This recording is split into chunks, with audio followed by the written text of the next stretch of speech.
جس سے میں کبھی نہیں ملا، میرے ماضی کا یہ راز کیسے معلوم؟ میں سکتے میں تھا، میرے سر میں چکر آ رہے تھے۔ میں نے وہ برا کام نہیں کیا تھا، بلکہ ایک نیک کام کیا تھا جسے میں نے ساری عمر گناہ سمجھا تھا۔ میں نے خط کے آخری حصے پر ایک کوڈ دیکھا جو شاید کسی پرانی ڈائری کی نشاندہی کر رہا تھا۔ میرے لیے وقت اچانک رک گیا، لابی کی خاموشی مجھے کاٹنے لگی، اور میرے ارد گرد اولڈ ہوم کے بوڑھے مکینوں کی سرگوشیاں میرے کانوں تک نہیں پہنچ پا رہی تھی۔ میرے ہاتھ میں عبد الرحمن صاحب کا خط ایک پگھلتے ہوئے برف کے ٹکڑے کی طرح لگ رہا تھا۔ میں نے اسے پھر سے پڑھا۔ 25 سال کی عمر میں کیے گئے ایک اہم گانا فعال کو میں نے 20 سال تک گناہ کی سلاخوں کے پیچھے قید رکھا۔ میں نے خود کو مجرم مانا، خود کو سزا دی۔ میرے خیال میں بدنامی کا بوجھ میرے اوپر آنے سے اس کی بیٹی بدنام ہونے سے بچ گئی تھی۔ میں نے اسے ایک قربانی سمجھا، ایک ایسی قربانی جو مجھے اندر سے کھوکھلا کر گئی، مگر یہ خط تو کچھ اور ہی کہہ رہا تھا۔ میری آنکھوں کے سامنے 20 سال پہلے کی وہ رات گھوم گئی، وہ پارٹی، روشنیوں کا شور اور وہ خوفزدہ چہرہ۔ میں نے دیکھا کہ کچھ لوگ اسے نقصان پہنچانے کی کوشش کر رہے تھے۔ میں نے اس وقت خود ایک بگڑا ہوا نوجوان تھا، نہ جانے کیوں کون سی نیکی کی رمق میرے اندر باقی تھی کہ میں نے مداخلت کی، میں ان لوگوں سے اسے بچایا۔ مگر اس کے بعد جو ہوا وہ ایک غلط فہمی کی بنیاد بن گیا۔ میں نے صورتحال کی نزاکت کو دیکھتے ہوئے اور لڑکی کے مستقبل کو بدنامی سے بچانے کے لیے جان بوجھ کر یہ تاثر دیا کہ میں ہی وہ شخص ہوں جس نے یہ سارا منظر بنایا تھا۔ مجھے لگا کہ اگر میں قصوروار بن گیا تو اس کی عزت بچ جائے گی۔ میں نے ہمیشہ سوچا کہ میں نے اپنے خاندان اور اپنے ضمیر کے سامنے ایک گناہ کیا ہے جس کی تلافی میں ان گمنام رقوم سے کر رہا ہوں۔ مگر عبد الرحمن صاحب کا یہ خط میرے سارے فلسفے کو، میرے سارے کفارے کو جھوٹا ثابت کر رہا تھا۔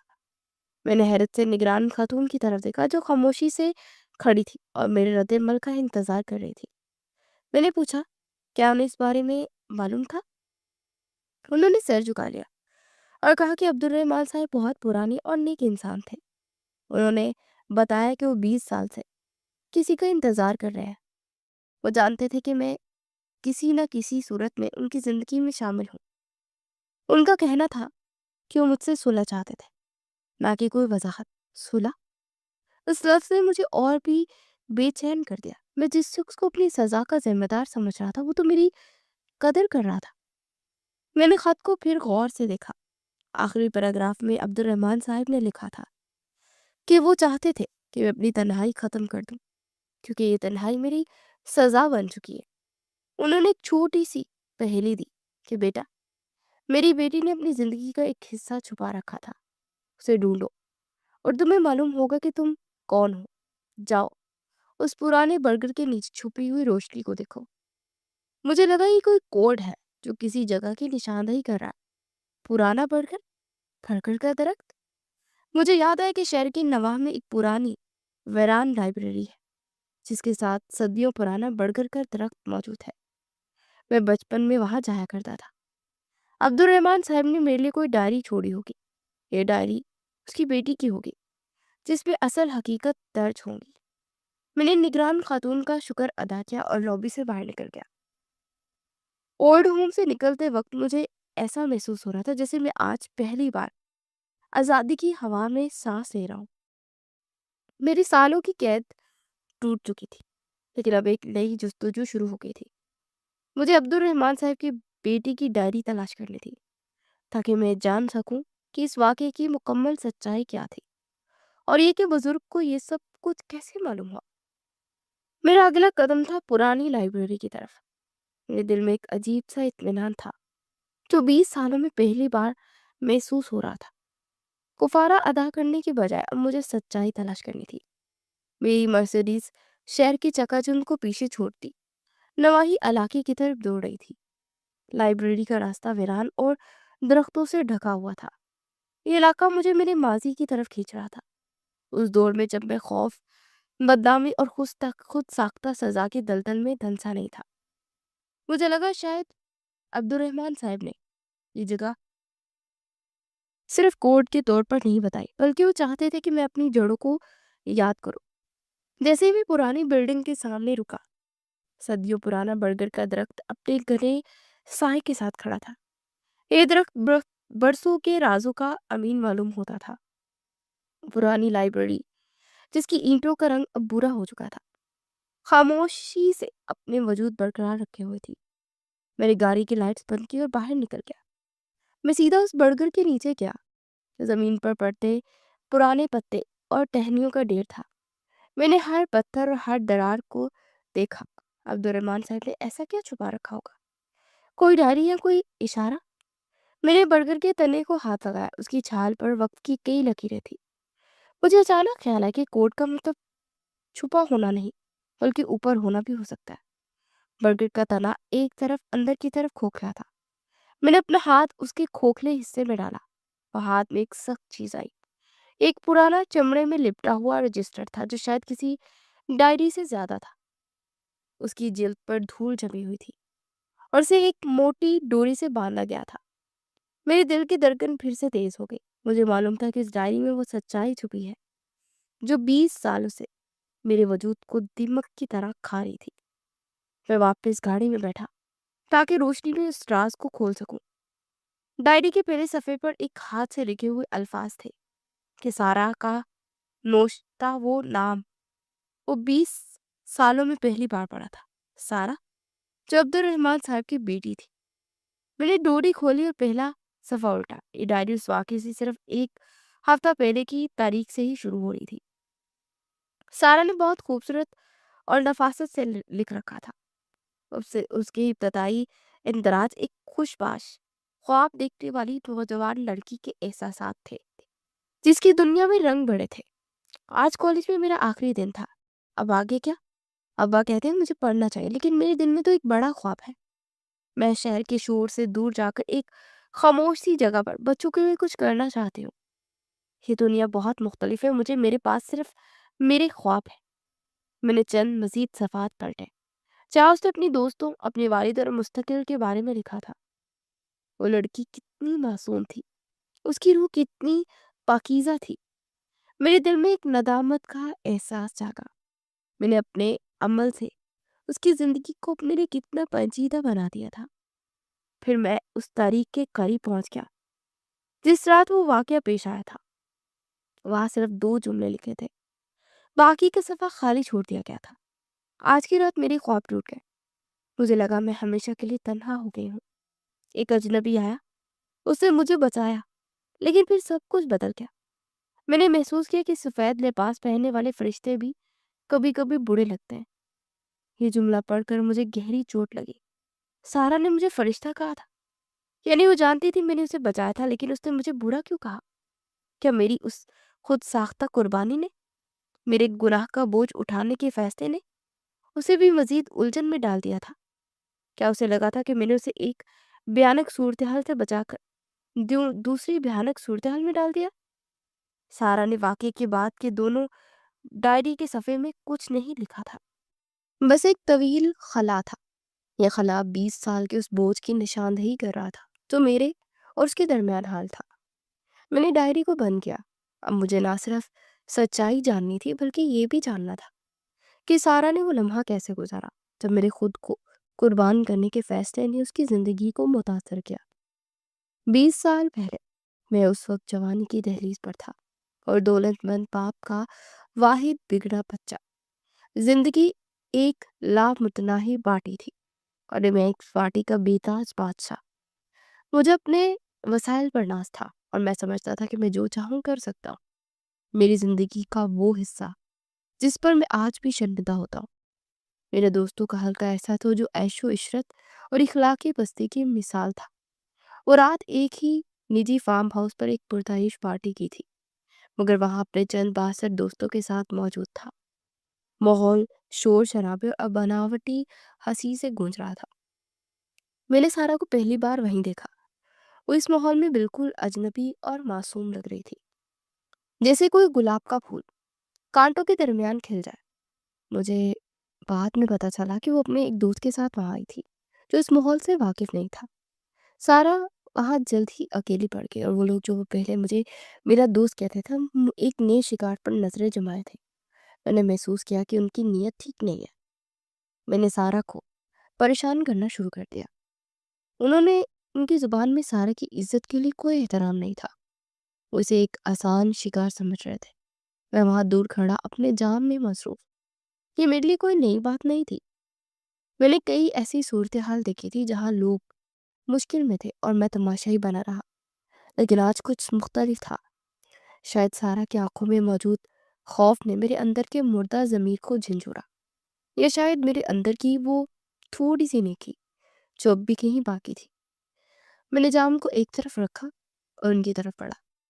میرے لیے ان لوگوں سے ٹکرانا آسان نہیں تھا، کیونکہ وہ بھی طاقتور اور با اثر تھے، لیکن میں نے ہمت کی اور سارا کے قریب پہنچ گیا۔ میں نے ایک گہرا سانس لیا اور اپنے ایک دوست جو کہ سب سے زیادہ بے باک تھا کے کندھے پر ہاتھ رکھا اور کہا کہ تم لوگ یہ سب بند کرو۔ میری آواز نسبتاً پرسکون تھی، مگر اس میں ایک غیر متوقع سختی تھی۔ ان سب نے مجھے عجیب نظروں سے دیکھا۔ وہ میرا مذاق اڑانے لگے۔ انہوں نے کہا کہ علی، تمہیں کب سے یہ سب اچھا لگنے لگا؟ یہ تو ہمارا پرانا طریقہ ہے، اسے تنا چھوڑ دو۔ میں نے ان کے ساتھ بحث کرنے کے بجائے سیدھا سارا کی طرف دیکھا۔ اس کی آنکھوں میں آنسو تھے، لیکن مجھے دیکھ کر اس کی امید بحال ہو گئی تھی۔ میں نے اسے ہاتھ سے پکڑا اور دروازے کی طرف بڑھا۔ ان لوگوں نے شور مچانا شروع کر دیا۔ یہاں وہ لمحہ آیا جس نے میری زندگی بدل دی۔ جب ہم گیٹ سے باہر نکل رہے تھے، میرے ایک دوست نے غصے میں آ کر شور مچایا کہ یہ خود کر رہا ہے سب کچھ، یہ ہمیں بیوقوف بنا رہا ہے، یہ تو ساری رات اس لڑکی کے ساتھ تھا۔ یہ جھوٹ تھا، مگر وہ اتنا قائل کرنے والا تھا کہ اگر یہ سچ بھی ہوتا تو مجھے اتنی تکلیف نہ ہوتی۔ مجھے سارا کے والد عبد الرحمن صاحب کے بارے میں معلوم تھا کہ وہ ایک عزت دار اور اصولوں والے انسان ہے۔ سارا کے بارے میں یہ بات اگر ان تک پہنچی تو ان کی زندگی مکمل طور پر تباہ ہو سکتی تھی۔ میں نے فیصلہ کیا۔ میں نے مڑ کر اپنے دوستوں کو حقارت سے دیکھا اور پھر سارا کی طرف مڑ کر، جو ابھی بھی ڈری ہوئی تھی، کہا کہ میں اس بات سے انکار نہیں کروں گا۔ تم سب وہی سمجھو جو تم سمجھنا چاہتے ہو۔ میں نے جان بوجھ کر خود پر سارا الزام لے لیا، یہ سوچ کر کہ میری دولت اور اثر و رسوخ شاید اس بدنامی کو سنبھال لیں، لیکن سارا کی زندگی بچ جائے گی۔ یہ میرا گناہ تھا، نیک نیتی سے کیا گیا ایک عمل جسے میں نے خود ہی بدنامی کا لباس پہنا دیا۔ اس کے بعد میں نے سارا کو اس کے گھر کے قریب محفوظ جگہ پر چھوڑ دیا اور واپس اپنے گھر آ گیا۔ وہ رات مجھے معلوم نہیں تھا کہ میرے اس فیصلے نے سارا کی زندگی کو بھی بدل دیا ہے، اور میں نے اپنے اوپر جو گناہ کا ٹھیکہ لیا تھا وہ 20 سال تک میری روح پر حکمرانی کرے گا۔ میں نے سارا کی ڈائری پر نظر ڈالی، جہاں اس نے لکھا تھا کہ سفید لباس پہننے والے فرشتے بھی کبھی کبھی برے لگتے ہیں۔ کیا وہ اس لیے برا لگا تھا کہ میں نے اسے بچانے کے ساتھ ہی اس کے مستقبل کے لیے بھی ایک پیچیدہ صورتحال پیدا کر دی تھی؟ مجھے نہیں معلوم تھا۔ مجھے اب عبد الرحمن صاحب کا فیصلہ جاننا تھا کہ اس حقیقت کو جانتے ہوئے بھی کیوں خاموش رہے۔ میں نے سارا کی ڈائری کو دوبارہ کھولا۔ میرے دماغ میں 20 سال کی وہ رات کھل رہی تھی۔ میرا ایک لمحہ کا فیصلہ کہ خود کو بدنامی کا بوجھ دے کر سارا کی عزت بچانا۔ میں نے اسے ایک نیکی سمجھا تھا، مگر سارا نے مجھے برا کیوں لکھا؟ میرے دل میں ایک بوجھ سا محسوس ہو رہا تھا۔ میں نے عبد الرحمن صاحب کا خط اپنی جیب سے نکالا۔ اب جب میں ان کی بیٹی کی مختصر تحریر پڑھ چکا تھا تو اس بزرگ کے الفاظ مجھے نئی گہرائی سے سمجھ آ رہے تھے۔ میں جانتا ہوں تم کون ہو۔ تم وہی ہو جس نے 20 سال پہلے میری بیٹی کو اس کی عزت کی خاطر بدنامی سے بچایا تھا۔ یہ جملہ ان کی معلومات کا خلاصہ تھا، مگر اگلا حصہ مجھے حیران کر گیا۔ عبد الرحمن صاحب نے خط میں تفصیل سے بتایا تھا کہ انہیں کیسے معلوم ہوا کہ اصل میں سارا کا نجات و ہند تھا، نہ کہ اس پر حملہ کرنے والا۔ انہوں نے لکھا تھا، بیٹا، تم نے سارا کو پارٹی میں اکیلا چھوڑ دیا تھا، لیکن میں نے یہ نہیں دیکھا کہ تم اس کے پیچھے آئے تھے۔ میں نے دور سے تمہارے دوستوں کی ساری بات چیت سن لی تھی۔ جب تم نے اپنے اوپر الزام لیا تو سارا کی جان بچ گئی، لیکن میرا دل ٹوٹ گیا کہ تم نے خود کو سزا کیوں دی۔ مجھے یقین نہیں آیا، سب کچھ جانتے تھے۔ عبد الرحمن صاحب وہاں موجود تھے۔ انہوں نے میرے جھوٹ کو سچ ماننے کے بجائے میرے دل کی نیکی کو پہچانا۔ وہ میرے انتظار میں تھے کہ میں کبھی ان کے پاس آ کر سچ بتاؤں۔